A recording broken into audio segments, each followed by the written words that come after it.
Shalom. Apa kabar hari ini semua? Apa kabar? Orang Kristen selalu bilang, baik saja. Saya yakin dan percaya bahwa apapun alasannya, manakala kita ucapkan kabar baik, maka kita akan membangun sebuah atmosfer yang baik di tengah-tengah kita. Itulah sebabnya kalau satu orang berkata baik, dua orang berkata baik, firman Tuhan berkata, jikalau dua, tiga orang berkumpul dan Tuhan ada di situ, jikalau dua orang sepakat untuk menyampaikan atau memperkatakan suatu perkataan yang positif, maka di sekitar itu akan terjadi sebuah kekuatan yang positif. Dan bagi Anda yang dalam kondisi yang lemah masuk ke area itu pasti akan terjadi sebuah reaksi, ya, reaksi yang baik buat Anda. Itu yang berhadirat Tuhan. Karena Tuhan juga pakai hukum alam, pakai hukum di sekitar itu. Jadi kalau kita berpikir susah terus, apakah Tuhan itu tidak hadir? Tuhan hadir. Cuma karena kita berpikir susah-susah, kehadiran Tuhan itu tidak kita lihat gitu ya. Oke, baik Bapak Ibu, untuk Anda yang di sini maupun sebagian mungkin masih ada di rumah yang ikuti online service, tidak masalah buat Anda yang mengikutinya. Ya, saya hanya katakan selamat untuk mengikuti ibadah ini dengan seksama sampai terakhir. Anda bisa catat kalau ada hal-hal yang disampaikan Tuhan melalui apa yang saya sampaikan hari ini. Buat Bapak Ibu yang kali pertama hadir di tempat ini, selamat datang. Anda tentu bukan orang asing di tempat ini. Kalau Anda tidak keberatan, boleh lambaikan tangan jikalau ada ya yang pertama kali hadir di tempat sini. Saya tidak kelihatan Bapak Ibu. Jikalau Anda yang kali pertama datang, pastikan Bapak Ibu tidak langsung balik. Sebab kalau Anda sudah ada di sini, satu hal yang perlu Bapak Ibu ketahui, itu tidak kebetulan. Pasti ada maksud Tuhan buat Anda. Mungkin Anda berkata, enggak, saya karena diajak teman. Ya nggak apa-apa, pasti Tuhan juga pakai teman, masa pakai yang lain gitu ya. Tapi bukan kebetulan, ada sesuatu yang Tuhan ingin nyatakan. Saya masih teringat ada satu kesaksian dari seorang anak Tuhan. Ya, saya tidak tahu apakah ada di ibadah pagi atau sore. Tapi saya tidak minta izin, tapi saya juga tidak sebutkan namanya. Dia pernah cerita sama saya dan dia pernah bersaksi. Dan waktu itu saya tidak tahu latar belakangnya sudah Kristen atau belum. Tetapi yang jelas dia saking tidak sanggup menghadapi kehidupan ini. Tantangannya begitu berat sehingga membuat dia ingin mengakhiri hidupnya. Bapak ingat, Bapak Ibu ingat. Ingin mengakhiri hidupnya dan dia berusaha bunuh diri. Dan konon katanya obat-obat yang dia minum itu sudah di luar takaran kenormalan. Tujuannya cuma mau bunuh diri gitu. Tapi ada satu hal yang saya tertarik. Dia ingin bunuh diri tetapi bukan di rumah, dia ke kandang ayam. Saya bilang bagus kamu kandang ayam ya. Yesus di kandang domba ya. Jadi kamu masih mau lebih rendah gitu. Tapi apa jadinya? Obat sekian banyak yang dimakan sama dia tapi tidak mati. Ya, memang Tuhan belum izinkan dia mati. Ya tidak mati dia. Hadapi persoalan hidup dia pikir bunuh diri selesai gitu. Ini kan kadang-kadang ada orang seperti itu juga. Lari dari kenyataan, lari dari problem gitu ya. Lari bukan penyelesaian, justru menciptakan persoalan baru. Dan akhirnya dia dibawa oleh salah satu orang ya, temannya atau siapa sih tidak gitu ingat. Singkat cerita dia ke gereja ini, itu kali pertama. Sampai di gereja ini dia tidak tahu kenapa gereja seperti itu. Karena mungkin dia belum pernah ke gereja atau sudah pernah gereja. Tapi suasana batin, suara hati jiwanya, jiwa yang sudah lemah sekali, anjlok sekali. Kalau menurut saya itu jiwanya sudah runtuh gitu. Dia duduk, ya biasa ibadah kita tidak ada aneh-aneh juga ya. Waktu itu juga tidak ada altar call memang. Tapi pada saat itu dia bilang pas saya yang khotbah pada hari itu. Selesai saya mau turun, tiba-tiba dia bilang pastor naik lagi ke atas. Lalu pastor bilang di sini ada orang yang mau bunuh diri, ingat ya Tuhan mau nolong kamu. Pada saat dia dengar itu langsung dia seperti kena strum, dia bilang dia panas badannya, dia nangis di situ dan terjadilah satu restorasi hidupnya. Dan bayangkan Pak Bu, setelah itu dia mengalami perubahan dan demi perubahan. Dan saya tidak tahu sampai hari ini bagaimana keadaan orangnya, tapi yang saya tahu dia sudah jadi PKI juga sih di gereja ini. Nah itulah sebabnya saya mau katakan kepada Bapak Ibu sekalian bahwa Anda ada di tempat ini nggak ada yang kebetulan. Setiap waktu Anda ambil keputusan ingin datang beribadah dan itu bukan kebetulan. Walaupun Bapak Ibu punya niat, tetapi kalau Tuhan tidak memberikan kesempatan Anda tidak akan mungkin ada di sini. Jikalau Tuhan sudah berikan kesempatan maka Tuhan punya rencana yang baik buat Anda semua sekalian. Tepuk kiri kanannya, siap-siap terima berkat Tuhan. Oke? Nah itulah sebabnya Bapak Ibu hari ini saya ajak kita untuk melihat firman Tuhan. Saya sangat diberkati dan saya tertarik ini untuk saya siarkan lagi di pagi hari ini. Karena saya pernah khotbah pada sore hari ya di beberapa waktu yang lalu. Dan ini juga saya bawakan di beberapa tempat kemarin sempat saya berkunjung ya ke daerah, saya bawa ini. Iman menghadirkan Tuhan. Jadi temanya adalah iman menghadirkan Tuhan. Boleh kasih tahu samping kiri kanannya, iman menghadirkan Tuhan. Iman itu penting. Uang nggak bisa menghadirkan Tuhan. Ya, uang bukan salah, ya, bukan salah. Uang tidak salah, tetapi uang tidak bisa menghadirkan Tuhan. Yang bisa menghadirkan Tuhan itu adalah iman. Lalu dasar pemikiran firman Tuhannya di mana? Coba kita lihat di dalam Alkitab. Kita akan buka kitab Yesaya pasal 40. Ada beberapa ayat saya mesti bacakan buat kita sekalian. Yang di sini maupun di rumah. Diikuti seksama. Yesaya pasal 40 kita mulai dari baca yang ke-28. Yesaya pasal 40 saya ulangi lagi. Yesaya pasal 40 kita mulai yang ke-28. Tidakkah kau tahu dan tidakkah kau dengar, Tuhan ialah Allah kekal yang menciptakan bumi dari ujung ke ujung. Ia tidak menjadi lelah dan tidak menjadi lesu, tidak terduga pengertiannya. Itu yang pertama. Lalu yang kedua ayat 29, dia memberikan kekuatan kepada yang lelah dan menambah semangat kepada yang tiada berdaya. Jikalau ada orang yang hadir di sini lemah, lelah, tak berdaya. Apa yang tak berdaya? Mungkin fisiknya. Biasanya kalau fisik tak berdaya juga masalah. Ada lagi yang dompetnya tak berdaya. Karena banyak hutang belum bayar, tagihan sudah mulai datang. Ya, ini sudah hampir akhir bulan, tagihan sana, tagihan sini, pengusaha. Dengar. Ya, dengar aja ya. Apa kata firman Tuhan ya? Karena kita ini umat Allah, kepunyaan Allah. Allah intervensi di dalam hidup kita. Hanya terkadang kita ini tidak mau tahu bahwa Allah terintervensi dalam hidup kita. Yang kita tahu kita diri kita sendiri intervensi terhadap diri kita. Maka tambah ambruk, tambah hancur gitu loh. Ayat berikutnya 30. Orang-orang muda menjadi lelah dan lesu dan taruna-taruna jatuh tersandung. Tetapi orang-orang yang menanti-nantikan Tuhan mendapat kekuatan baru. Mereka seumpama rajawal yang naik terbang dengan kekuatan sayapnya. Mereka berlari dan tidak menjadi lesu. Mereka berjalan dan tidak menjadi lelah. Sama-sama kata apa? Amin. Nah firman Tuhan jelas memberikan suatu pandangan buat kita. Dan kalau kita simak secara keseluruhan pembacaan tadi itu, ini nubuatan Yesaya kepada umat Israel. Dengar sekali lagi, ini nubuatan bagi bangsa Israel. Dan nubuatan ini memberikan suatu perumpamaan, analoginya, yaitu bagaikan Raja Wali. Tapi itu nanti saya sempatkan. Artinya di dalam Tuhan itu tidak ada yang namanya apa? Di dalam Tuhan selalu ada pertolongan. Di dalam Tuhan selalu ada pertolongan. Anda tidak aminkan tidak apa-apa. Buat saya pribadi mengatakan terlalu banyak pertolongan. Bahkan seringkali pertolongan itu datang kita katakan ini kebetulan. Iya.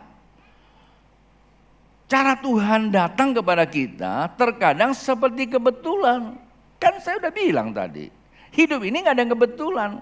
Apa yang kita alami hari ini itu pasti hasil dari yang tadi. Kemarin. Apa yang kita tabur. Jikalau kita lalu menabur kepercayaan kepada Tuhan bahwa Dia Allah yang mempunyai langit dan bumi, tak satu pun jengkal di luar kontrol Dia, maka apa yang kita hadapi di depan kita ini, maka sesulit apapun kita percaya Tuhan kita sanggup, maka Dia akan turut bekerja di dalam segala keadaan kita. Mendatang apa? Mendatangkan kekuatan untuk kita hadapinya. Dan kita disebut apa? Lebih dari pemenang. Pak, Bu, yang ada di sini maupun di rumah, dengar. Kalau Alkitab katakan kita lebih dari pemenang, itu bukan slogan hiburan orang Kristen. Bahasa kiasan, bukan. Itu kebenaran, Pak, Bu. Kita mau percaya tidak percaya tidak akan mengurangi nilai firman Tuhan itu. Firman adalah firman. Janji adalah janji. Berkat adalah berkat. Hanya tanda kutip. Bodoh aja sih kita. Kalau nggak percaya nggak dapet gitu loh. Sementara tetangga kita yang percaya, dia bersorak-sorai karena Tuhan turut bekerja. Tadi saya mengutip kalimat bodoh. Karena kurang percaya. Sementara tetangganya yang percaya bersorak-sorai. Dengar ya. Akibat kita menggunakan rasio kita nggak dapat apa-apa. Sementara tetangga kita diberkati, tahu nggak apa yang terjadi? Kita mulai menebarkan isu negatif.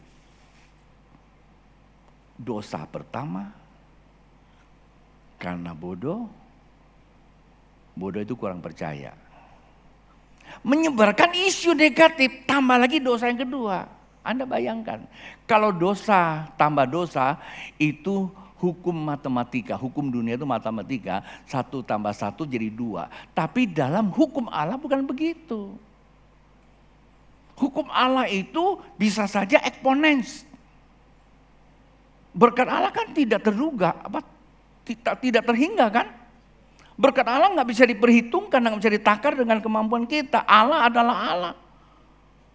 Nah kita semua tahu berkat Allah seperti itu. Pernah nggak kita berpikir juga hukuman Allah? Hukuman Allah nggak bisa dihapus dengan kemampuan manusia, bos. Jangan main-main dengan hukuman Allah itu. Jikalau kita lalai di dalam jalankan tugasnya, hukumnya adalah neraka kan? Cuma satu aja, tidak taat perintah Allah, hukumnya neraka. Kalau hanya neraka, buat satu turun enggak apa-apa. Adam Hawa saja, ini sampai dunia. Mengerikan sekali. Nah ini kadang-kadang orang nggak pernah memperhitungkan dan mempertimbangkan dan memperhatikannya. Dengan kata lain gimana? Dengan kata lain, sebagaimana firman Tuhan, tidak ada waktu untuk kita time off, berhenti itu percaya.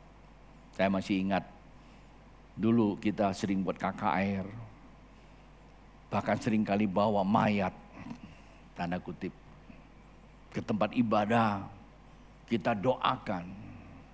Nggak semua bangkit sih, ada yang bangkit tapi nggak semua. Kali pertama kita bawa mayat tidak bangkit, wah semua bilang, mana tuh Tuhan kamu?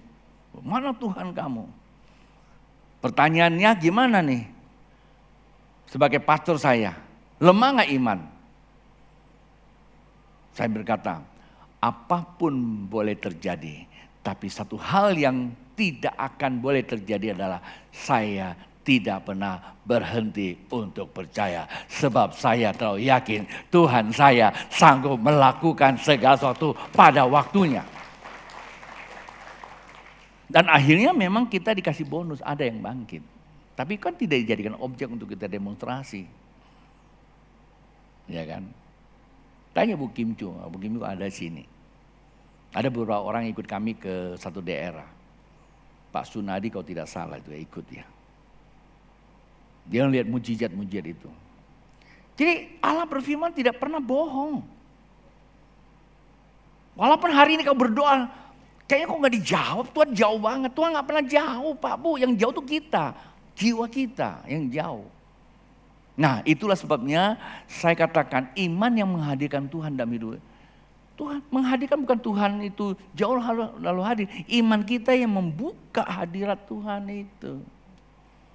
Nah sekarang saya mulai nih bicara dengan apa yang sudah kita bacakan. Kalau saya terlalu banyak bicara sana bicara sini nanti malah nggak fokus di sini.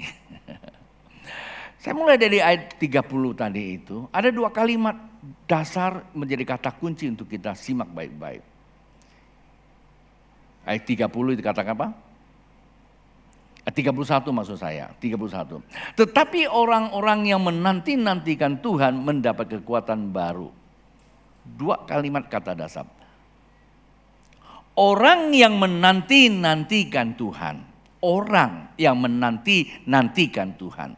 Itu anak kalimat kata dasar pertama. Kata dasar kedua, mendapatkan kekuatan baru. Kekuatan apa Pak Bu? Coba kita pinjamlah beberapa peristiwa di dalam Alkitab. Tadi saya bagus ya, Pastor Gideon waktu pembukaan doa. Bagaimana kita bisa menyembah Tuhan kalau kita tidak pernah menghayati perbuatan Tuhan di dalam hidup kita. Sabtu lalu dalam sharing saya diingatkan Tuhan untuk menyampaikan kepada kita. Bahwa yang jadi masalah dalam kehidupan kita adalah jiwa kita. Maka ada istilahnya kebangunan rohani. Kata kebangunan rohani apa yang dibangunkan? Jiwa kita mesti dibangunkan. Kalau jiwa kita dibangunkan maka iman kita bangkit. Roh kita mulai menyala-nyala. Dan kita berkata tubuh kamu, hasrat kamu, eksistensi hidupmu, kehidupanmu maksudnya. Eksistensi kehidupanmu, seluruh reaksi kimiawi tubuh kita itu akan terus meningkat. Kinerjanya meningkat Pak Bu. Kita nggak akan bisa mengubah dunia ini. Kita tidak akan bisa mengubah keadaan dengan kekuatan manusia. Tapi kita akan bisa mengubah keadaan jikalau kita mulai berubah lebih duluan. Ada begitu banyak orang ingin mengubah orang lain. Tapi dia sendiri gak berubah. Pengen suaminya berubah. Pengen istrinya berubah. Pengen anaknya berubah.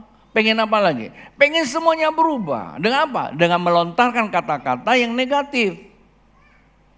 Dengan memperkatakan hal-hal yang dia mau katakan aja. Ini begini, ini begini, ini begini. Semua sesuai dengan logika dia. Gak berubah, tambah rusak. Bukan apa yang diperkatakan rusak Pak Bu ya. Jadi kalau suatu keadaan bisa rusak oleh perkataan kita, berarti bahaya sekali dong. Sebenarnya keadaan itu tidak akan bisa berubah oleh perkataan kamu, tetapi diri kamu berubah terhadap keadaan itu. Jadi tambah kamu memperkatakan negatif, kamu semakin tidak sesuai dengan kondisi. Istilahnya apa? Algoritmanya tambah jauh. Sehingga kamu merasakan keadaan semakin gerah. Contoh sederhana karena saya orang teknik dingin, AC biasanya. Anda kalau dari luar masuk ruangannya gimana? Rasanya dingin banget. Itu namanya pertukaran. Tapi begitu lama-lama Anda merasa tidak dingin kan? Terus Anda bilang apa? Kok gak dingin ya? AC gak dingin ya? Padahal kalau kamu ukur temperaturnya tetap sama. Gak berubah. Tapi kamu merasa tidak dingin. Itu pertama. Kamu memperkatakan lagi, temperatur tidak akan pernah berubah. Kalau 25, 22 atau 20 atau 19 tetap segitu. Kamu mau bilang, kok gak dingin ya? Nggak tiba-tiba dia jadi panas 25, enggak. Tetap saja 20. Tetapi justru kamu akan semakin merasa tidak dingin. Karena apa? Sebuah reaksi diri kamu yang menyebabkan kamu lebih tidak nyaman pada situasi itu. Paham ya? Ini analoginya seperti itu. Dan sebab itulah firman Tuhan mengingatkan kepada kita. Hei, kalau kamu merasakan seperti itu, artinya apa? Jiwa kita mengalami distorsi, gangguan. Jiwa kita sedang mengalami gangguan. Kalau tidak kita bereskan jiwa kita, mulai terus menurun. Kalau sudah turun, sehingga dia tertidur ya. Seperti Kalau kita dengar cerita tentang 5 wanita bijak, 5 wanita bodoh, ya. 10-10-nya kan tidur kan? Betul gak? Apa yang tidur? Dan ini Tuhan memberikan sebuah ilustrasi loh tentang kerajaan Allah. Ada 10 wanita, ya, 5 bijak, 5 bodoh. 10-10-nya tidur. Tetapi yang 5 bijak itu dia tidur, minyaknya nggak habis. Mantap loh, Tuhan ngajarin saya beberapa hari yang lalu kasus ini. Ada versi baru Tuhan bicara sama saya. Lalu 5 ini tidur juga, tapi begitu dia bangun minyaknya habis. Nah, Tuhan ingatin saya, apa tuh yang tidur? Bangunlah, bangkitlah. Kristus akan bercahaya di atas. Apa yang bangun? Jiwanya masih bangun. Kadang-kadang kita menantikan sesuatu, menanti gak datang, menanti tidak datang. Akhirnya apa? Lama-lama kita jadi lemas. Jiwa kita yang lemah lalu tertidur. Lalu yang tertidur apa yang dimasalah? Minyaknya. Nah, ini imannya. Imannya mulai redup-redup. Mati imannya. Rohnya gimana? Pelitanya? Nggak nyala. Yesus datang, bukan Yesus nggak lihat. Kamu nggak bisa lihat Yesus. Nggak bisa membelakan mana Tuhan, mana hantu. Nah, orang seringkali menafsirkan hal-hal itu dengan pandangan dia, jangan-jangan pelita dalam rohnya sudah padam. Sehingga dia sulit melihat kebenaran. Tapi kalau roh kamu menyala-nyala, jelas yang mana Tuhan, mana hantu kamu ngerti. Kita nggak pernah salah. Ini para pengusaha penting loh yang beginian loh. Pengusaha penting.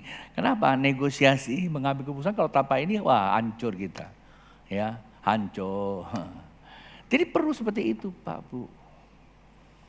Nah, di situ dikatakan bahwa yang saya mau ajak kita, orang yang menantikan Tuhan, kata menanti apa maksudnya? Mendapatkan kekuatan yang baru, kita pinjam Alkitabnya dari 1 Samuel pasal yang ke-10. 1 Samuel pasal 10 ada satu peristiwa orang yang diurapi Tuhan. Ya, ada beberapa ayat saya mau ajak Bapak Ibu untuk perhatikan. Santai-santai saja. 1 Samuel,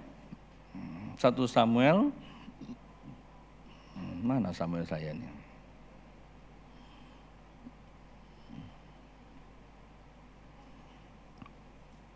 Satu Samuel pasal yang ke-10, ayat yang ke-6.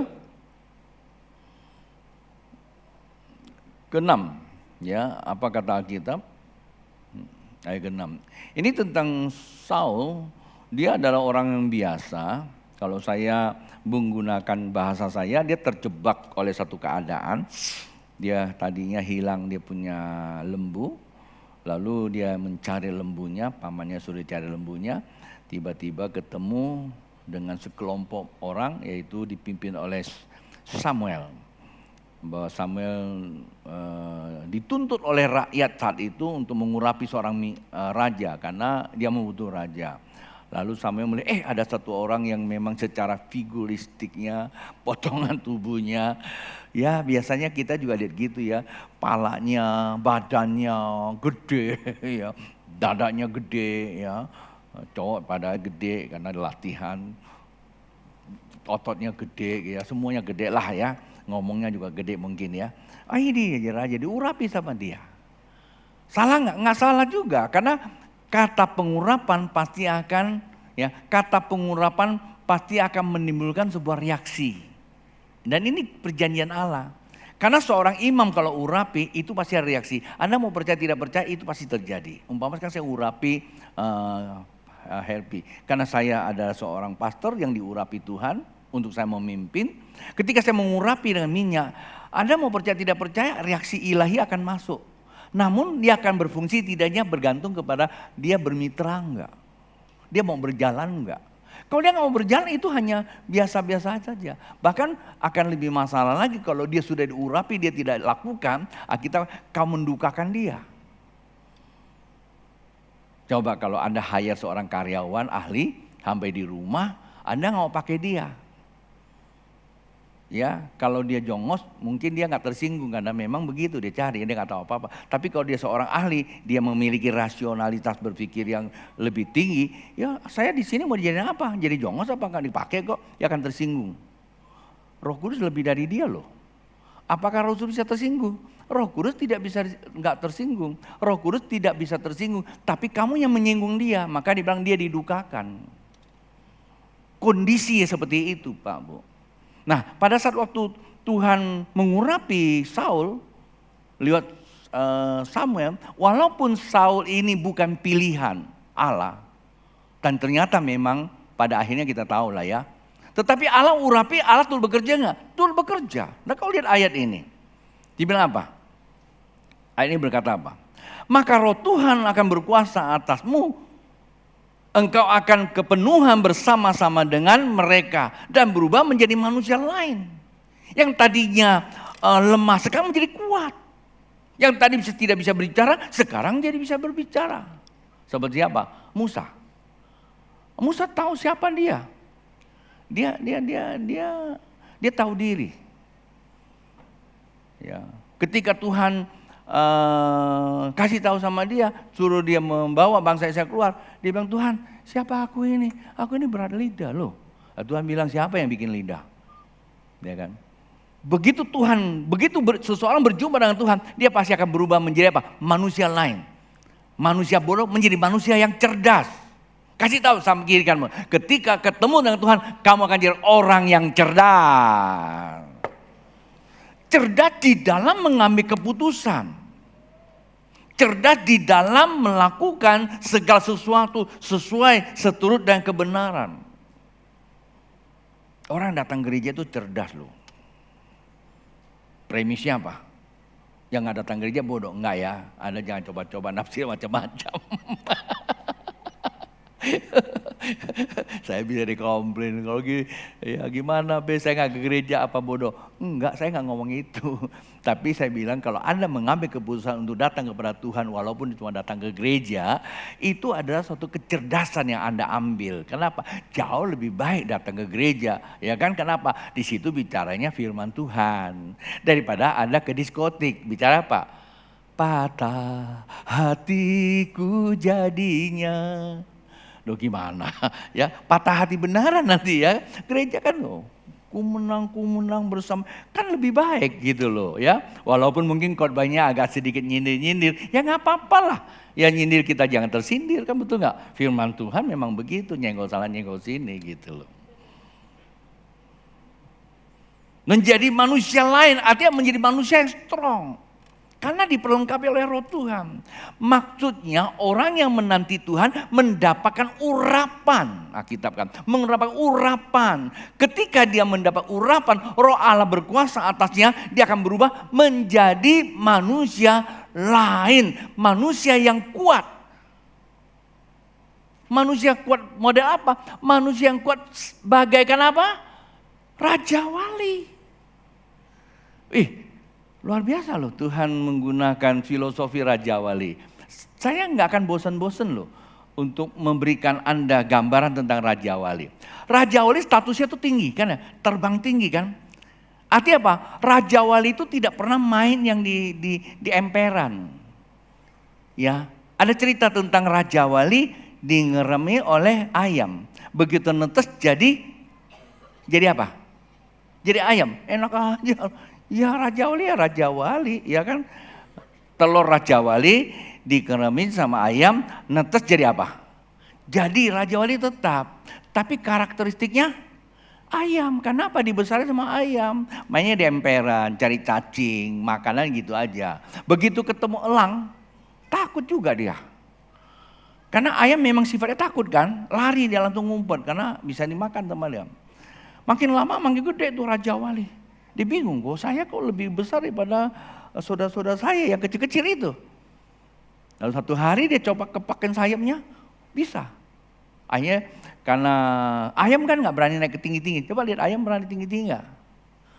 Ada lompat-lompat dia di pohon, ada lah ya. Tapi nggak berani ke gunung. Nah dia berani tuh naik ke gunung gitu ya, naik ke atas gunung gitu. Ya kenapa? Dia mau lihat ada burung elang yang ada di langit itu. Dia naik ke atas itu. Tanpa sengaja dia di atas kena tiupan angin, jatuh pula dia. Nah, kondisi jatuh, disitulah potensinya keluar dia. Dia berusaha kepas sayap, bisa terbang. Rupanya dia rajanya di atas elang itu. Dia terbang di atas elang. Kan Raja Wali ya. Kok bisa begitu? Ya pastor lagi cerita aja kan, bikin bagus-bagus. Betul nggak? Supaya keren gitu loh ya. Dia terbang ke atas sana. Begitu dia terbang, dia pengen kejar elang itu. Kecepatan dia kejarnya luar biasa. Nah, disitulah saya mau katakan, kenapa Tuhan menggunakan istilah Raja Wali? Raja Wali itu statusnya tinggi. Tepuk kiri kananmu, imam atau raja ini statusnya tinggi. Status kita bukan pengemis, emperan. Minta terus saja. Itu mental apa? Mental pengemis. Sekalipun minta sama Tuhan, jangan. Cap syukur aja pada Tuhan. Tuhan lebih mengerti bagaimana memperlengkapi kita sesuai dengan kebutuhan kita. Amin. Waktu kita datang pada Tuhan, seluruh reaksi tubuh kita Tuhan udah tahu loh. Ada sakit, Tuhan udah tahu sebenarnya. Lalu bilang gimana? Tuhan, aku lagi lemah nih Tuhan. Aku biasanya gini kalau di rumah udah kecapean gitu ya. Hadapi banyak tantangan. Tuhan, aku ini lemah banget, lesu. Aku perlu dipeluk Tuhan. Aku gak minta, aku perlu dipeluk. Aku bilang aku perlu dipeluk. Tiba-tiba ada malaikat peluk. Pagi tadi saya kaget, saya mau cerita semuanya lupa. Terus saya pergi goes itu. Saya lagi perhatiin di mana ada paduan suara. Indah sekali suara yang tadi yang kita nyanyikan lagu tadi itu. Ya. Tadi lagu yang tadi tiba-tiba saya nyanyi, kok sekarang jadi lupa itu lagu apa ya tadi ya? Ya Tuhanku, lagu itu ya? Itu lagu siapa yang nyanyi ya? Saya perhatiin di WC kagak ada orang. Lalu saya dengar suara, kami lagi nyanyikan lagu. Malaikat Tuhan nyanyi. Saya mau cerita semuanya, takutnya nanti saya pergi goes dia gak berani tidur lagi. Saya bilang, lu biasa kalau saya cerita sampai, tadi kamu dengar ada apa enggak nih? Ada apa enggak nih? Nah, dia udah ketakutan duluan. Antara hantu dan Tuhan kan tetanggaan. Saya lupa cerita juga ya. Malaikat nyanyi. Rangkul rasa biasa sekali. Nah kenapa? Karena itu Tuhan tahu keadaan kita, gak perlu kita teriak-teriak. Bokek. Nggak usah bilang Tuhan kasih saya duit, nggak usah. Semakin kamu minta, terasa Tuhan semakin jauh. Tuhan saya lagi nggak punya duit, kasih tahu, bukan suruh minta. Tuhan saya nggak punya duit, saya butuh duit. Tiba-tiba ini, ya kemampuan kita tuh terelaborasi bagaimana cara kita untuk melakukan. Jadi Tuhan selalu pakai kita. Emang kita minta tuh tiba-tiba lagi langsung jatuh apa? Wah, ada yang kasih, saya minta uang banyak, saya lihat sorga, gudangnya, berangkas Tuhan, sudah disusun-susun, tunggu waktu datang. Jadikan sorga kayak bank aja, enak aja saya bilang. Tahu nggak, kekuatan manusia, kekuatan Allah ada di dalam diri manusia itu sendiri. Itu udah penuh, fuel, semua dikasih. Kalau kita percaya saja. Maka itu dikatakan kita ini statusnya tinggi nilainya. Di atas standar rata-rata bagaikan Raja Wali di atas. Dan tahu kan, Raja Wali punya karakter 4 hal yang saya suka sebut. Tepat, cepat, tangkas, dan tangguh. Itu kalau Raja Wali lihat sesuatu, itu tepat, nggak pernah Raja Wali kejar ular, tangkapnya ketupai, nggak ada. Ya kan? Kalau kita bisa tuh, kejar istri saya nggak taunya ketemu pembantunya. Ada itu. Ya, di sini nggak ada yang ngaku. Ya kan. Ya jadi itu istri saya, dikejar nggak taunya tetangga pula yang ini. Ini pastor nyindir ya? Enggak, cuman cerita aja kan boleh aja dong. Ya, ada yang merasa, berarti kamu lakukan dong. Ya bertobatlah. Kalau kamu nggak melakukan kejar istri orang ya nggak usah tersinggung, betul nggak? Ya bisa bedakan kamar tidur dia dan kamar pembantu, nggak tahu dia, ya, salah-salah masuk mulu. Saya dulu begitu tuh, rumah saya Kelapa Gading. Rumah saya Kelapa Gading, Saya nggak nyampe di Kelapa Gading. Nyampe di Mangga Besar Raya. Tahu Mangga Besar Raya kan? Kalau Anda pernah ke Jakarta, tahu Mangga Besar Raya, itu surga bumi itu. Dari ujung ke ujung semuanya Anda bisa kata, Masya Allah. Itu dulu saya. Kita susah bedakan rumah kita dan rumah penghiburan kan. Kalau Haji Oli enggak, dia tepat tahu di mana dia sasarannya. Dan bukannya tepat, cepat. Kecepatannya luar biasa. Bukan hanya cepat, tangkas dia. Dia kalau dia ambil, itu barang nggak bisa lari dia. Dan dia bukan hanya bisa mengambil sasaran saja, tapi dia kuat menghadapi apa? Badai. Justru badai mainan dia. Kalau kita cari badai sendiri, dia badai sama dia kuat, dia mainkan itu. Ini kalau Raja Wali tidak berani menghadapi badai, dia bukan Raja Wali. Ya, burung emprit, ya, yang nggak berani hadapi badai, ayam dia. Nah, itu kata urapan. Dalam kitab Mazmur ada satu ayat dikatakan, kitab Mazmur. Nah, waktu saya mau habis. Mazmur 20 ayat 7 dikatakan. Mazmur 20 ayat 7. Sekarang aku tahu bahwa Tuhan memberi kemenangan kepada orang yang diurapinya dan menjawabnya dari sorganya, yang kudus dengan kemenangan yang gilang gemilang oleh tangan kanannya. Sama-sama apa? Amin. Tepuk kiri kanannya. Perlu diurapi loh. Nah, kita mau landing nih. Waktu saya mau selesai. Bagaimana Anda dapat pengurapan? Kalimat dasar pertama, menantikan Tuhan. Menantikan Tuhan. Apa itu menantikan Tuhan? Coba kita bedah sedikit. Apa sih kata menantikan Tuhan? Kita buka kitab Ibrani pasal 11 ayat pertama. Saya di sini aja. Kitab Ibrani pasal 11 ayat pertama, boleh dibukakan, Pak Peter?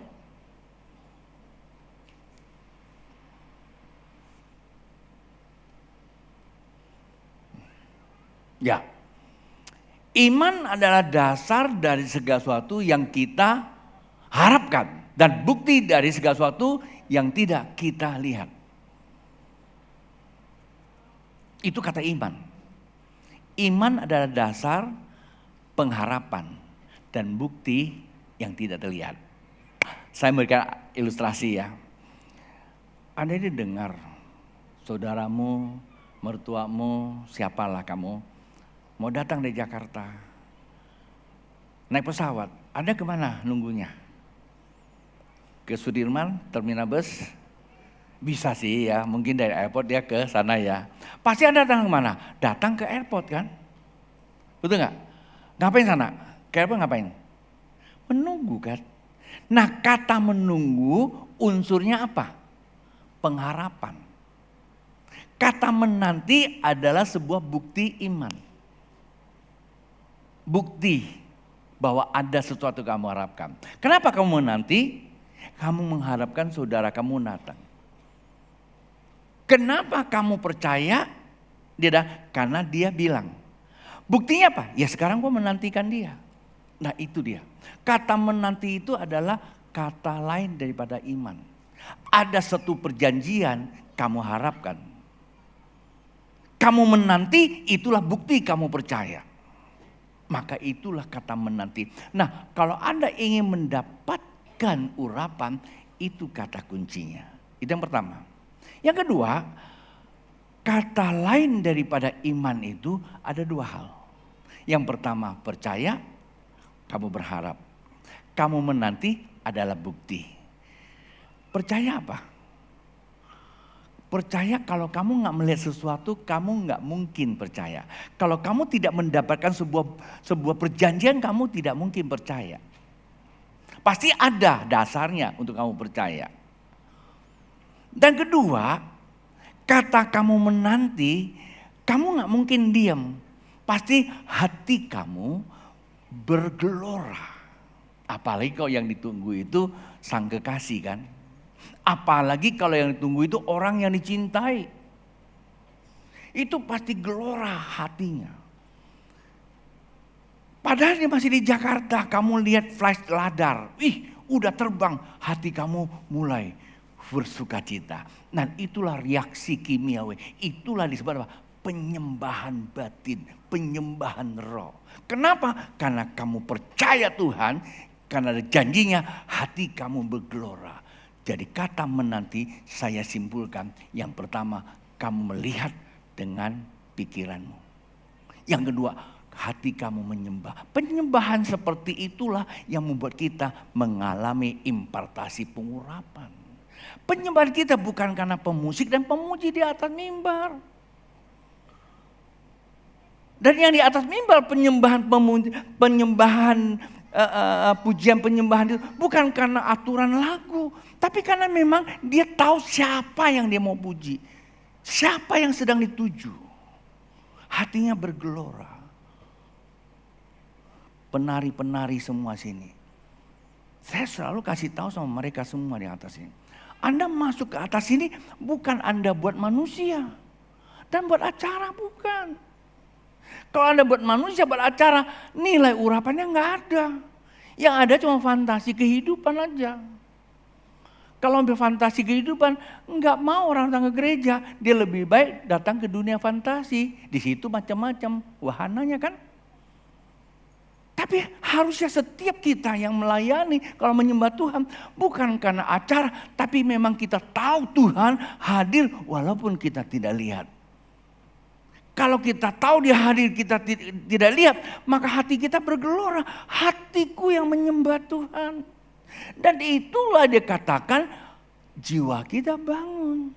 Kalau jiwa kita bangun, iman kita bangkit, roh kita menyala-nyala.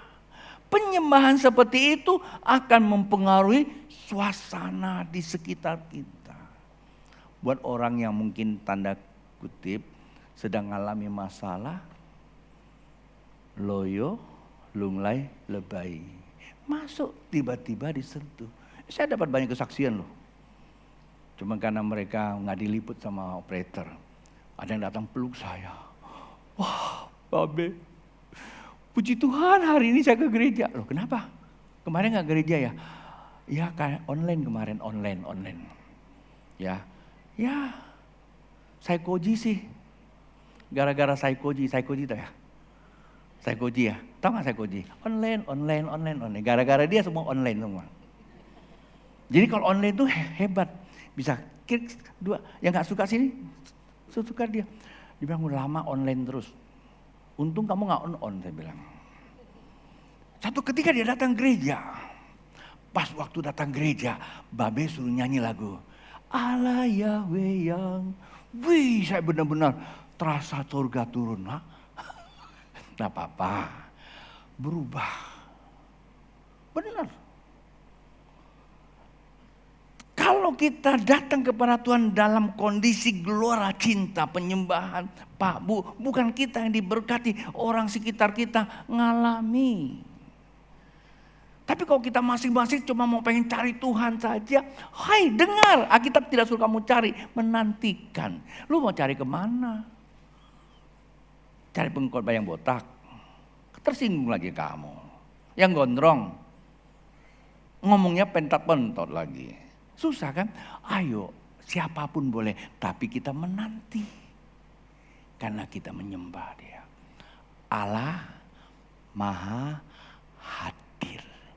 Ketika dia hadir, dia tidak hanya tersenyum, tapi dia merengkuh. Kata lain merangkul, membalut, menyembuhkan, memberkati, membawa kita kepada sukacita yang penuh. Mari bangkit berdiri.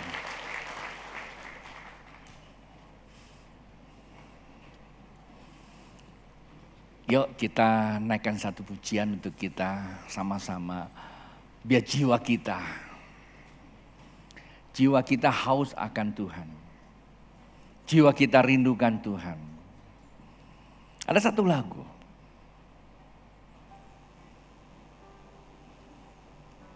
Lagu ini mengisahkan, mengambil ilustrasi hewannya adalah rusa. Jiwa kita seperti rusa. Seperti rusa rindukan. Seperti rusa rindu. Main di mana? Di O ya? Oh C. C sama O mirip loh. Hanya kepotong ya. Oke. Seperti rusa rindu sungaimu, jiwaku rindu Engkau.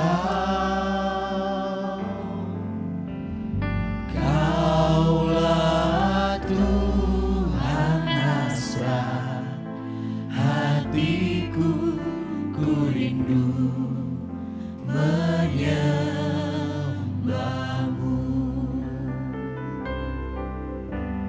Seperti rusa rindu sungaimu, jiwaku rindu Engkau. Kaulah Tuhan hasrat hatiku, ku rindu menyembahmu.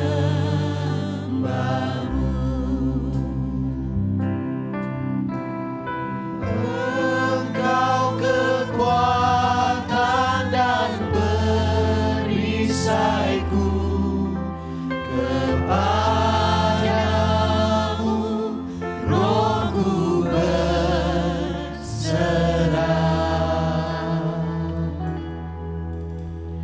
Kaulah Tuhan hasrat hatiku, ku rindu menyembahmu.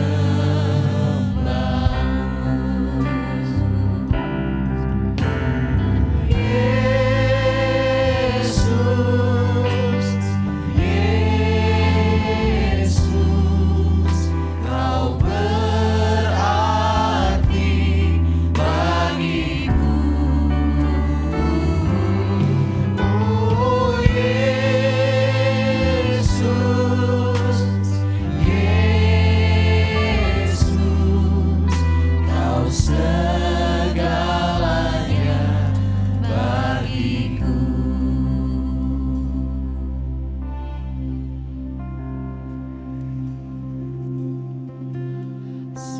Seperti rusa rindu sungaimu, jiwaku rindu Engkau.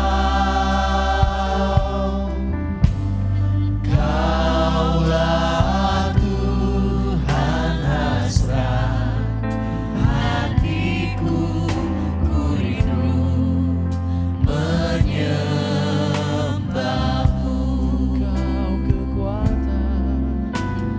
Engkau kekuatan dan perisaiku, kepadamu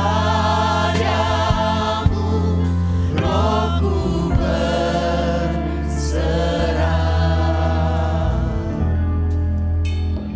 Kaulah Tuhan hasrat hatiku, ku rindu Dalam tanganmu di dadamu. Saya merasakan kehadiran Tuhan. Yesus, Tuhan sedang mengurapi setiap daripada kita hari ini. berarti bagiku. Oh Panggil nama Yesus. Hanya Dia yang sanggup menolong kita. Hanya Dia yang sanggup menolong kami. Hanya Dialah Tuhan yang sanggup mengubah hatimu, sehingga kita bisa mengubah kehidupan kita dengan kekuatan Allah. Buat Bapak Ibu yang hadir hari ini di sini maupun di rumah, pastikan gelora cinta Tuhan ada pada dirimu. Dan saat engkau memanggil nama Yesus, saat itulah pertolongan Allah datang pada engkau. Engkau memiliki kemampuan di atas standar rata-rata. Engkau bisa melihat masa depanmu jelas. Engkau dapat mengeksekusinya dengan kecepatan. Dan engkau dapat melakukannya dengan tangkas. Dan kau hadapi semua tantangan dengan tangkas. Bapak, hamba berdoa buat jemaatmu di tempat ini maupun di rumah. Otoritasmu yang ada pada hambamu, sesuai firmanmu yang hamba sampaikan. Urapanmu atas mereka, urapanmu atas mereka, urapanmu atas mereka, urapanmu atas mereka. Dan sekarang ini semua tangannya terangkat. Terima, Allah memberkatimu dalam nama Yesus. Haleluya. Panggil nama Yesus. Oh Yesus ya Bapak.